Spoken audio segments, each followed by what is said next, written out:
Hey, are you curious about Seminole, Florida? Watch this video, I'm going to tell you all about it.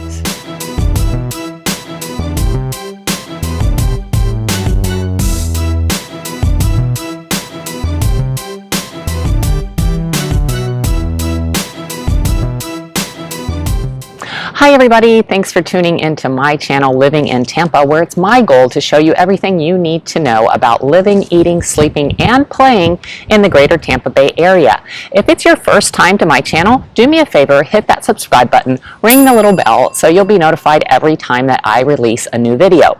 Today's video is going to be all about the area of Seminole, Florida. So that's in Pinellas County. It's near the beaches. It's a great area. So let's get started. So yes, I want to tell you everything about Seminole. Listen, I love doing these videos to share with you things that you might be interested in if you're considering moving here, a little bit of background about these areas, and show you the things that I love most about them. Wanted to let you know too, if you want to drop a comment down below in the comments section, I'm happy to do a video on any area that you might be interested in. Today, again, I chose Seminole. I did have someone request that particular area, and I'm open to suggestions. You know, I don't really know what everyone out there is interested in knowing about. I live in this area, work in this area, obviously play in this area. I work in the 3 counties, surrounding counties of Tampa. So those 3 counties include Hillsborough, Pinellas, and Pasco. I'm very familiar with all 3 because I own a home in Pasco County. That's where I currently live, in Land O'Lakes. My office is in Tampa in Hillsborough County, but I also own a second home in Redington Shores in Pinellas County that eventually we are hoping is going to be our retirement home if everything goes according to plan. Sorry for the wind today. It is a little windy today. We've got a little bit of cold front coming in. I have to say that with a grain of salt because cold front in Florida might mean we might be down in the 70s today for our high. Believe it or not, it is almost Thanksgiving here, just to give you an idea. But anyway, if you are thinking about moving to Tampa, I hope this video will be useful to you. I know that I love Seminole. I know if you've watched some of my other videos, you probably think, wow, she says that about every area, but it really is true. I, grew up a Army brat and a Navy wife. I've lived in a lot of places. I feel like I could live anywhere and be happy. What I love about Tampa is that there's something for everyone. And the greater Tampa Bay area is huge. So there's lots of little towns, lots of little areas. I'm happy to cover any of them for you. I do think there's something out there for everyone, whether you like it quiet, suburban, whether you like a lot of action, if you want to have, access to outdoor activities, pretty much anything that you might be looking for. There's definitely an area in Tampa that would work well for you, except if you're looking for snow. If you like snow, Tampa's not for you. We haven't had snow. Gosh, I think the last time they had snow was here in the 70s, and we got a whopping 0.2 inches. So if you're looking for snow or cold weather, Tampa's not for you. If you're looking for sand, sunshine, and fun, then Tampa is the place for you. So anyway, let's get back to Seminole. So first I wanted just to go into a little bit about Seminole and a little bit of history of Seminole. Seminole's not very big. It's about 20 square miles. The last recorded population was about 100,000, so it's not huge. It is mostly a residential area. As far as the history goes, it was first people first settled here in the 1860s, 1870s, but nothing really started happening here in the Seminole area until the 1900s. I think back in 1911, I think is what I had read, was when a first bridge was constructed here that kind of connected Seminole with St. Pete. There was also a railway that connected Seminole to different parts of Pinellas County. That railway has since, closed down, and they have converted that railway bed into the Pinellas Trail, which is an amazing trail if you like to be active, like to be outdoors. I've run a lot of miles myself on that trail, and it runs all the way from St. Pete to Tarpon Springs. That's 56 miles of trail. Believe it or not, my husband has this crazy goal. He loves to walk. He walks probably more miles than I run every week. And he and his friend next month are going to attempt to walk the entire 56 miles in one day. So they're going to get a hotel down in St. Pete where the trail starts, as close to the start as they can. They're going to get up at midnight and set out, and they're going to try to accomplish all 56 miles in one day. So I'll cover that in another video, maybe let you know if he made it or not, but I just thought that was an interesting tidbit. It is a beautiful trail. And like I said, it ends in Tarpon Springs. So I don't know if you've heard of Tarpon Springs, but that's another really cool little area that's a Greek town. It's got a really rich Greek history. They've got sponge docks there where they dive for the sponges and everything. And it's really a cool area to check out if you're in town. You can go have some delicious Greek food and walk around and explore all the little gift shops and everything. It's really a lot of fun. But anyway, back to the history of Seminole. Like I said, not much was really happening back then. It was mostly just orange groves and then a little bit of residential. And then the first elementary school was built here. That is still in existence today. That building is still there. It's on the main thoroughfare of Seminole, Park Boulevard.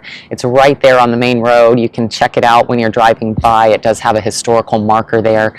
That has changed a lot since then. They now have, like, I think 18 different buildings, but the original building is still there. So if you are a history buff and want to check that out, you can certainly do so.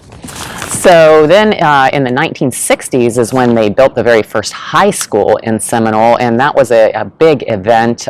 They needed to raise money apparently for some lighting, and what they did is they held a festival. They called it the Powwow Festival. It was the very first Powwow Festival. They've had one each and every year since then. It's really like a tradition. They've been doing that for 50 years, and if you're in the area during the time of that festival, it's definitely worth checking out. They've got all kinds of, like, it's almost like a big fair, because they've got the fair rides and they've got all kinds of events and competitions. It's really a fun time.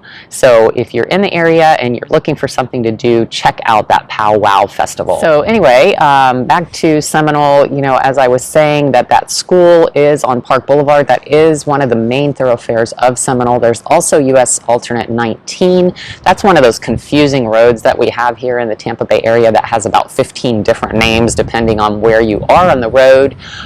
It can be called Seminole Boulevard if you're in the Seminole area, but it does change names up and down that stretch. But pretty much anything that you're going to be looking for, you will find on Park Boulevard or US 19.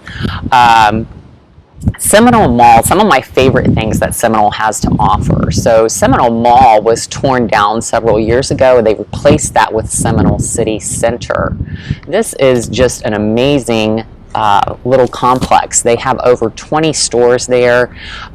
There's everything from a BurgerFi to Chipotle, Miller's Ale House. There's even the Earth Fare grocery store. I believe those closed down, but I think that one is supposed to open again.